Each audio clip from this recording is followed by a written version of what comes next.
So this is the inner cover, and they're building comb up into the inner cover. So they're cooking. Something's going on. We'll see what's happening. Thing about when you're in the wind, see that? My smoker's just blowing in my face. So when you're in a windy area like that, you gotta go. Sometimes you gotta go poof, like this. Let the wind blow. Now the wind just stopped.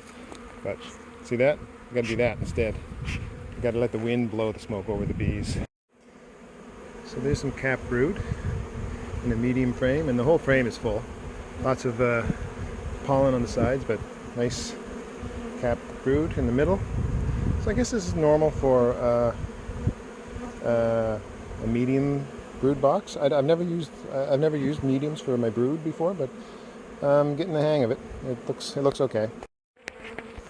I noticed too that most of the brood is favored to this side of the hive.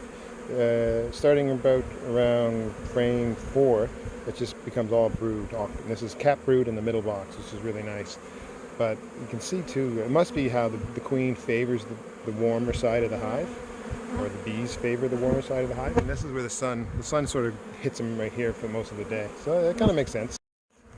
The last time I was messing with these bees was a while ago. Can't remember now how long ago it was. 3 or 4 weeks ago maybe, whatever. They were not nearly as pleasant as they are now. They're just totally chilled out now because they've got their nectar coming in, they've got tons of pollen coming in, the queen is laying eggs all over the place. They're just happy bees. You give them what they want to do, you give them what they need to be happy bees, to give them something to do, and they're happy. Their temperament changes completely. I pulled out from the medium box this frame because they weren't really building comb on it.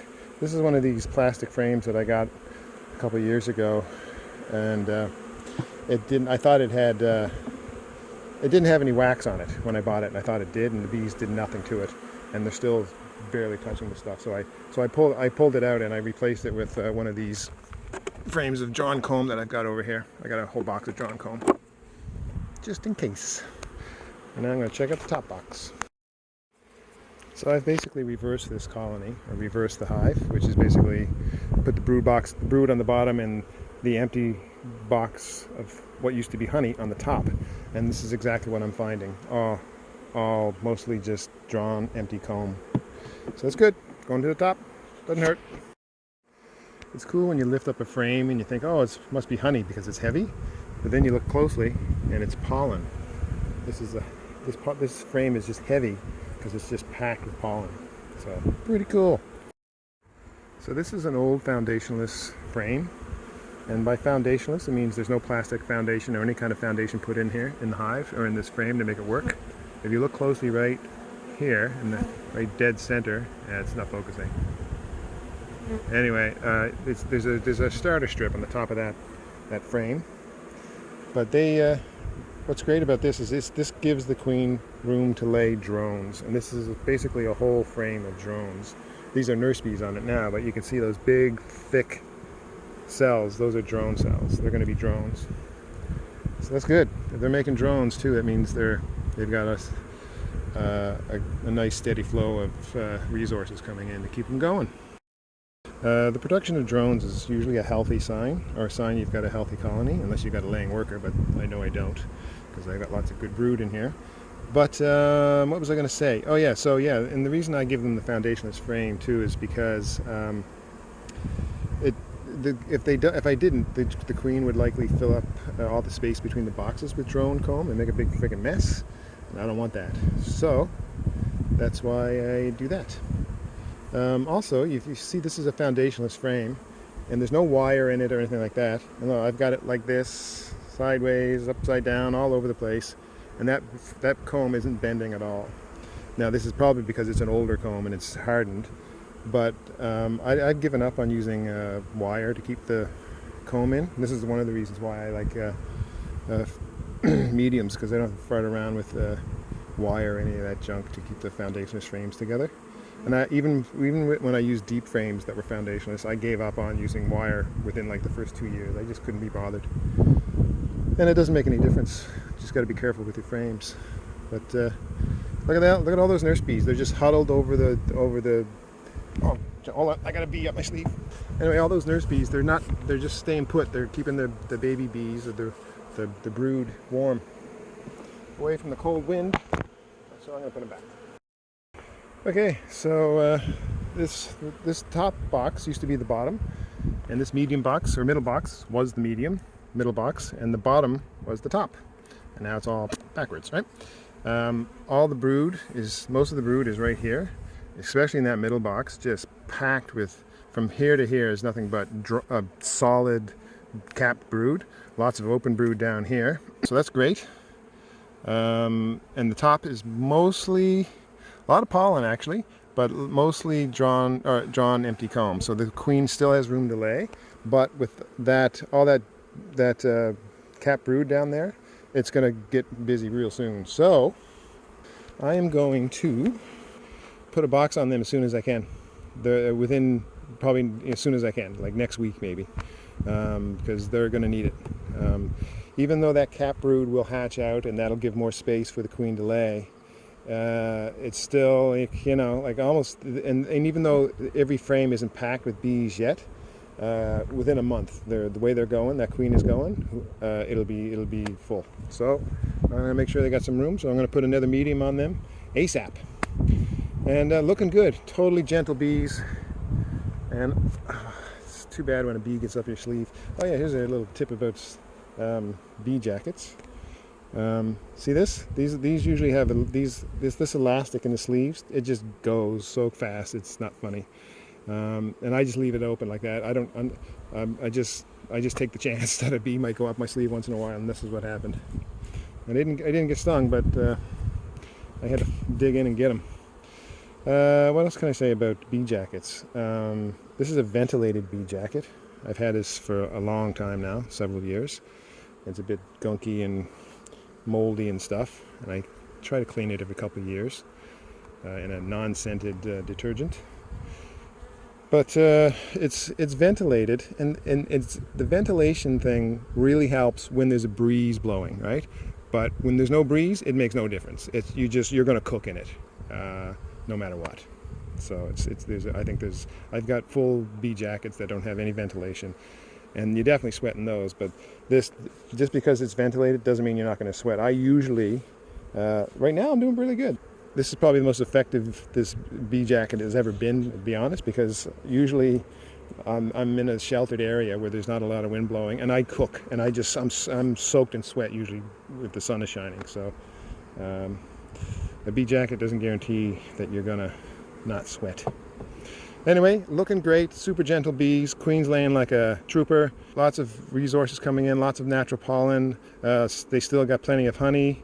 All I did was pull one frame that didn't have any comb on it, and I replaced it with a comb. I've got this foundationless. Actually, come to think of it, I could just put this right on top of this right now. Yeah, I might do it. This is a box of drawn comb with one foundationless frame. And this is what that little marker means. And I put this little tack on my foundationless frames that are absolutely brand new foundationless for the year, so that I know that if I get drawn comb and just all I get is honey out of this, then I know I can use this for comb honey. But if it's an old piece of comb, old piece of drawn comb, or foundationless drawn comb, I don't have one, but let's pretend this is one.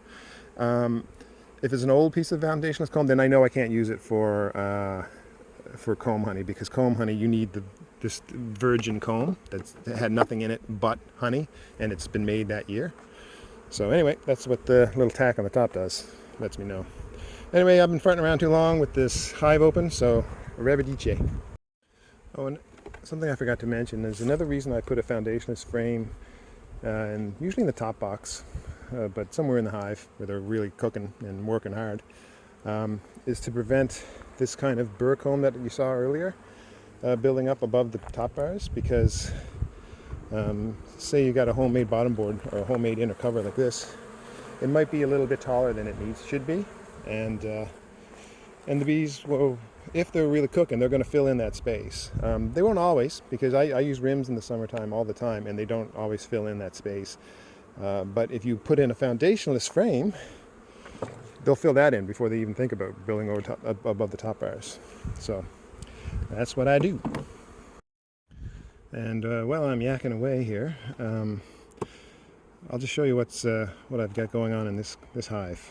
It's basically the standard hive, whatever setup it is. You can have deeps, you can have mediums, whatever.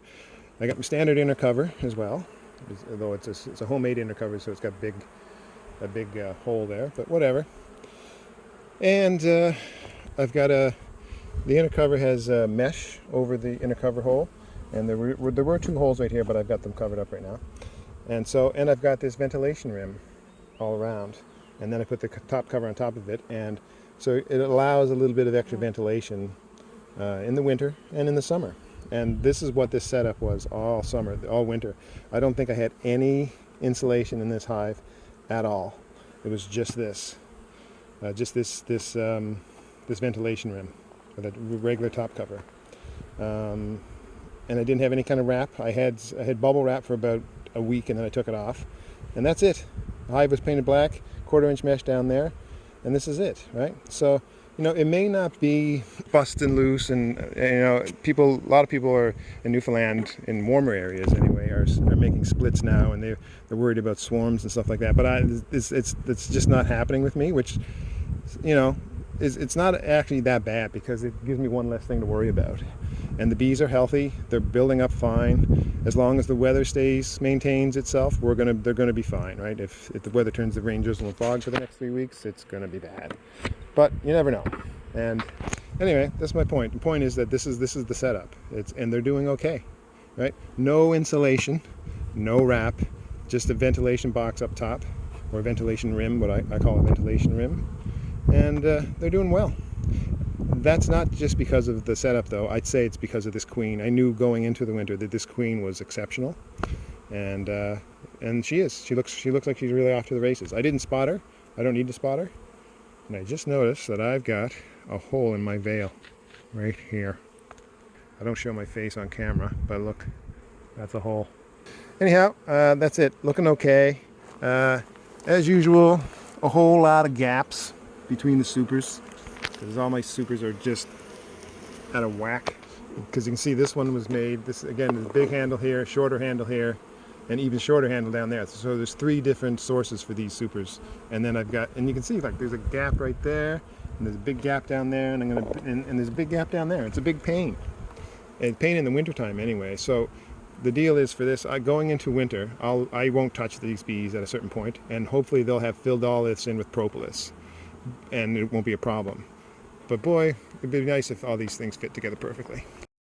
Sometimes you look at a hive, you think, boy, there's not a lot of bees coming and going. It doesn't seem to be too busy. But then you tear that hive apart and put it back together, and there's a traffic jam of foragers that are trying to get back in. And you realize, yeah, there's actually quite a few bees, but most of the foragers are outside chilling. I don't need to check on this one for 2 weeks. They've got tons of room. This one, I'm going to give them a box as soon as possible. I'm going to put an empty box of drawn comb and maybe a foundationless comb frame up there, just to give them some space, because they do have some cap brood. I think this one is more likely to fill the hive quicker, just because there's so much cap brood in it. It's just nuts. I did not expect that. I thought this one was going to be the strong one, but overall they're both pretty good. They're both in pretty good shape. So, and I'm not going to bother stealing from the strong one to give it to the weak one. This one isn't that weak. It's just, she just needs a little extra time, and that's fine with me. I don't need to equalize everything. You know, equalizing your hives is sort of it's more of a honey production thing than just a hive thing. Like, the bees are going to be healthy. They're doing fine. They're just not necessarily, this one just necessarily won't make as much honey as this one.